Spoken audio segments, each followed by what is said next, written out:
아무래도 박시용 씨 사건이 아닌가 싶어요. 친족 상도례는 형이 면제되는 것으로 규정하고 있는 친족의 범위가 지나치게 넓다. 처벌할 방법이 없다는 겁니다. 문제가 있다는 거죠. 어쨌든 친족 상도례의 규정은 이제 드디어 폐지가 됐습니다. 여러분 안녕하십니까? 짱변사무소의 짱변 장훈 변호사입니다. 이번에는 정보 전달 차원의 주제를 한번 말씀을 드려볼게요. 2024년 6월 27일자로 친족 상도례라는 게 드디어 폐지가 됐습니다. 친족 상도례가 헌법재판소에서 헌법에 합치되지 않는다는 헌법규랄치 결정이 내려졌습니다. 당장 바로 적용이 중지가 되고 2025년 12월 31일까지 개선 입법을 해라 라고 얘기를 했고, 지금은 효력이 중지된 상태, 그리고 2026년 1월 1일부터는 완전히 그냥 효력이 횡실되는 상태. 자, 이렇게 되는 겁니다. 자, 친족 상도례에 대해서는 많이들 아실 거라고 생각되지만은 그래서 제가 다시 한번 조금 설명을 드려볼게요. 친족 상도례라는 것은요, 형법 328조 1항에 규정이 되어 있습니다. 그 내용은 직계 혈족이나 배우자, 동거 친족, 동거 가족 또는 그 배우자 간의 죄는 형을 면제한다라는 규정이에요. 그러니까 가족 간의 범죄는 처벌하지 않는다라는 그런 규정입니다. 이 규정은 권리행사방해죄라는 죄에서 규정이 되어 있는데, 이 규정이 강도죄 그리고 손괴죄를 제외한 모든 재산범죄로 준용이 됩니다. 재산범죄라고 하는 것은 사기, 횡령, 절도 이런 모든 범죄에 대해서 가족 간의 범죄는 범행은 처벌하지 않는다라는 겁니다. 그 결과 어떻게 지금까지 제도가 운영이 되어 있었냐면요, 가족 간의 범행이 발생하는 경우도 사실 굉장히 많지 않습니까? 형제 간의 집문서 같은 거를 훔쳐다가 다른 사람한테 팔아먹는다든가, 아니면 뭐 위임장 같은 거를 위조를 해가지고 재산을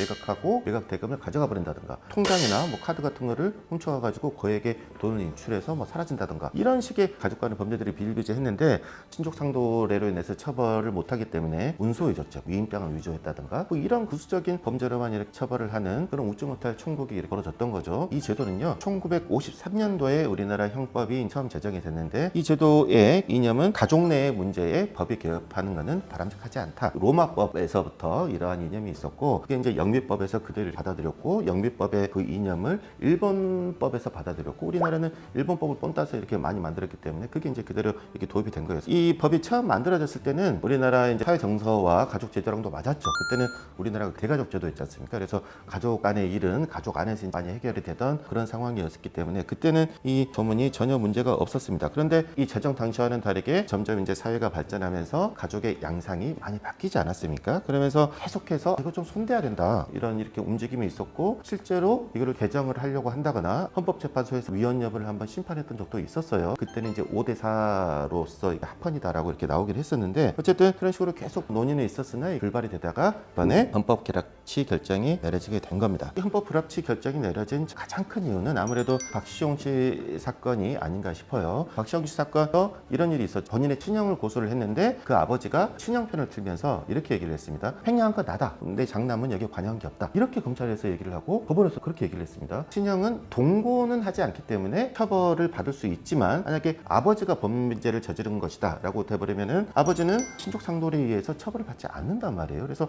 아버지는 처벌을 안 받고, 형은 아버지가 했다라고 하니까 나는 안 했다라고 얘기하고 있고, 형은 아예 범행과 관련이 없는 사람이 되고, 박수홍 씨는 그렇게 큰 돈을 횡령을 당했음에도 불구하고 아무도 처벌을 받지 않는 그런 불합리한 결과가 이렇게 발생을 하는 거죠. 헌법재판소가 왜 헌법 불합치 결정을 했는지 이유에 대해서 제가 말씀을 드려볼게요. 헌법 27조 5항은 형사 피해자의 재판 절차 진술권이라는 것을 규정을 하고 있습니다. 형사 피해자가 재판에서 내가 이런 피해를 당했습니다 라고 얘기하는 것은 헌법상에 보장되는 권리라는 거예요. 친족 상대로는 이러한 헌법상의 권리를 침해를 한다라는 거죠. 침해하는 이유에 대해서 헌법재판소는 이렇게 설명을 하고 있습니다. 친족 상도례는 형이 면제되는 것으로 규정하고 있는 친족의 범위가 지나치게 넓다. 우리나라는 친족이라고 하는 것은 8촌 이내의 혈족, 4촌 이내의 인척을 얘기합니다. 그리고 그 각각의 배우자도 모두 적용을 받게 되어 있습니다. 너무 넓다는 거예요. 그러니까 예전 그 대가족 시대는 모르겠습니다만은 요즘에는 8촌 이내의 혈족, 4촌 이내의 인척, 누구지도 모르는 경우가 많지 않습니까? 그리고 그 배우자까지 적용이 되는 것은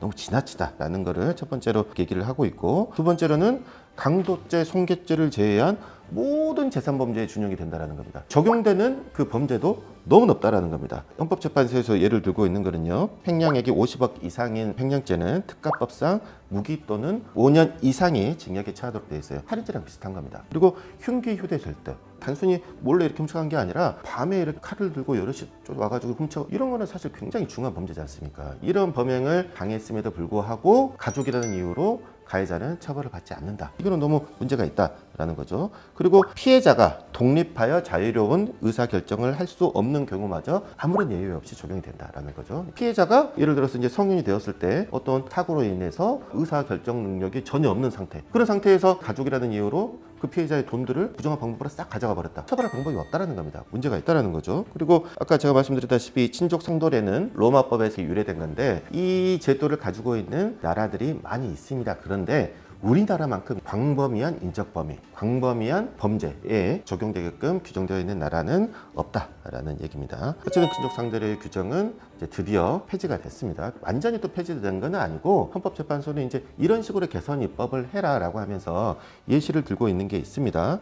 거기에는 피해자의 가해자에 대한 처벌의 의사표시를 소추 조건으로 한다라고 하면은 괜찮지 않겠느냐. 이거는 신고죄 또는 반의사불벌죄 이런 방식을 취한다라고 하면은 괜찮을 수 있다. 헌법에 합치될 수 있다. 이런 의미인 것 같아요. 그래서 제가 생각하기에는 이 헌법재판소의 판시 내용에 따라서 개선 입법이 이루어진다라고 하면은 지금은 이제 적용되는 범죄의 범위가 너무 넓습니다. 이걸 좀 줄일 것이고, 그리고 적용되는 인적 범위도 너무 넓어요. 8촌 이내의 혈족, 4촌 이내의 인척, 그 각각의 배우자 모두 포함되는데 이것도 너무 넓다는 거예요. 이것도 이제 좀 줄여야 되는 거고, 그리고 또 소추 조건을 말해야 하는 거죠. 신고죄 또는 반의사불벌죄 이런 장치를 함으로써 법의 지나친 개입을 막는 그런 방향으로 개선이 이루어질 것이다 라고 생각이 됩니다. 이번에 이제 친족 상도례가 폐지되면서 또 이제 궁금해하시는 사정들이 몇 가지 있을 거예요. 그렇다면 드디어 박수홍 씨 부친은 처벌할 수 있는 거 아닐까, 이런 얘기들이 있더라고요. 결론적으로 말씀드리면은 아닙니다. 우리나라 형법 제1조는 행위시법에 의해서